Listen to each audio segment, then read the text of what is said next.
All right, ladies and gentlemen, that was Johnny Gill, Rub You the Right Way. So I read an interesting article in the New York Times. It was an op-ed, and it talked about Trump's popularity. It's something I've always asserted and we have known about. It's been in the zeitgeist for a long time. But the article talks about even though his legislative agenda has been a failure, he hasn't. There are no major accomplishments. When people point to the stock market, of course, it's not uncommon for the stock market to do well. They have one of their own. 80% of the stock market is 10% of the population of America are responsible for 80% of the stock market. 10% of the people. It's billionaires knowing a billionaire is going to look out for them. He's going to roll back regulation. He's going to get out of the way of them making money. But the stock market is not connected to unemployment, to employment. The people who voted for him aren't the recipients of how great the stock market is doing. They're still waiting for factories to open. And it talked about how his policies were specifically, you can look at all the polls, and they will basically tell you there's one group of people who still support him ad nauseum. They don't care what he does, and it's white people who are happy with his policies. They want somebody to give America back to them.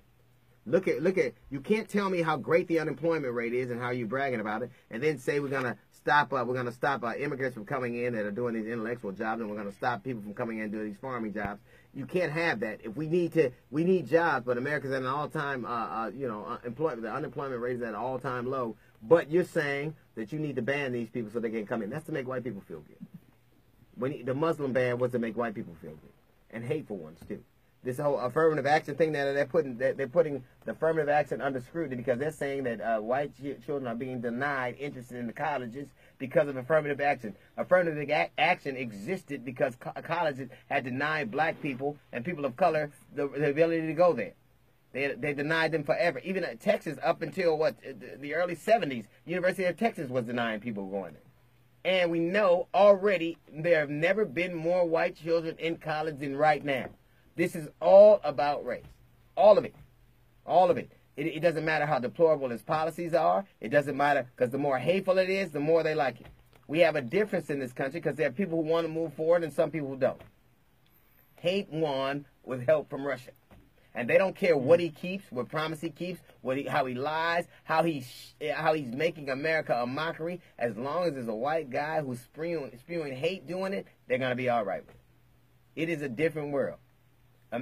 All the things he's doing, rolling back protections for the LGBT community, attacking affirmative action in school, banning immigrants. That is not to make America great again. It's to make America white again. And here's the truth of the matter. When America was white, they didn't want to do the work. They brought us over here. When they had it all to themselves, they went, you know what? We ain't doing this. And the same reason that happened is the same reason those people get to come here now.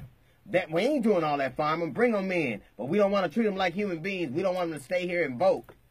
The same reason people get intellectual visas to come in. We're not bright enough to do those jobs, so we got to hire people. The truth of America is, this is the truth. We need poor people to do poor brown people to do our physical labor, and we need poor brown people to do our intellectual labor. We think too much of ourselves to work that hard to work in the fields, and we're not smart enough to work in labs. This is not about a governing process. This is about a harbinger of hate. He is their Messiah. All the things he's doing is not to make America great again. It's to make white people feel great again. And that's the truth. That's a little note from the GED section. That's the D.L. Hughley Show. We got a jazz report coming up in 15 minutes.